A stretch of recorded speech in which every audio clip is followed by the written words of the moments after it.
In the past, the first umbrellas were used to provide shade from the sun, not the rain. No one knows who invented them. The Chinese probably made this invention over.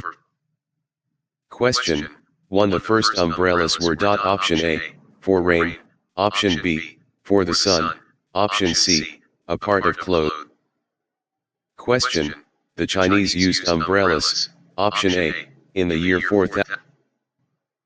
Question, people started using umbrellas against rain in the century. Option A, 8th, option B, 18th, option C, 80th, option D. Question, at first men carried umbrellas in Europe. Option A, true, option B, false.